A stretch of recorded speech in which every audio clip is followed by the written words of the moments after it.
идомаи ахбор. дар натиҷаи амалиёти фаврии кормандони Кумитаи давлатии амнияти миллии ҷумҳурии Тоҷикистон гурӯҳи қочоқчиён боздошт карда шуданд. гузориши навбатӣ дар ин хусус. дар натиҷаи гузаронидани чорабиниҳои фаврии ҷустуҷӯӣ аз тарафи кормандони раёсати Кумитаи давлатии амнияти миллии ҷумҳурии Тоҷикистон дар шаҳри Душанбе, роҳбари гурӯҳи муташаккили ҷиноятии Нашъаҷалоб Кабиров Давлаталӣ Наврӯзович, соли таваллудаш 1999, зодаи ноҳияи Шамсиддини Шоҳин, истиқоматкунандаи шаҳри Душанбе ва 9 нафар узви дигари гурӯҳи муташаккили ҷиноятӣ ки ба хариду фурӯши ғайриқонунии маводи нашъовар машғул буданд, боздошт гардиданд.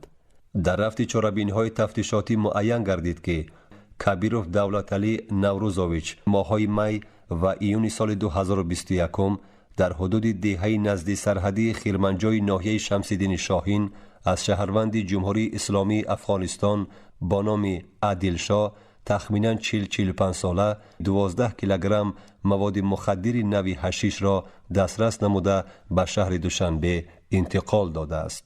ман ба ин ҳолати кор гуфтаниам ки шаҳрванди ҷумҳурии Афғонистон Адилшо таклиф кард ки маводи мухаддирро ман меорам ту бурда савдо кунам. ба таклифи он аввал розӣ набудам ва намехостам ин корро кунам ва пасон ба таклифи он розӣ шудам ва ба ман 6 кило маводи мухаддирро овард ва ман гирифтам ба шаҳри Душанбе омадам ва бо акам Кабиров Машариф гуфтугӯ кардам ва Кабиров акам ба ҳамсинфаш Назаров Бахтиёр 6 кило маводи мухаддирро дод ва ман боз пасон баъд як моҳ пас ба ноҳияи Шамсиддини Шоҳин омадам ва 6 килои дигарро ном шахс Адилшо оварда тайхо кард ва ман пасон рафтам гирифтам 6 килои дигарро боз ба шаҳри Душанбе бурдам ва аз ҷониби мақомоти Кумитаи амният дастгир шудам.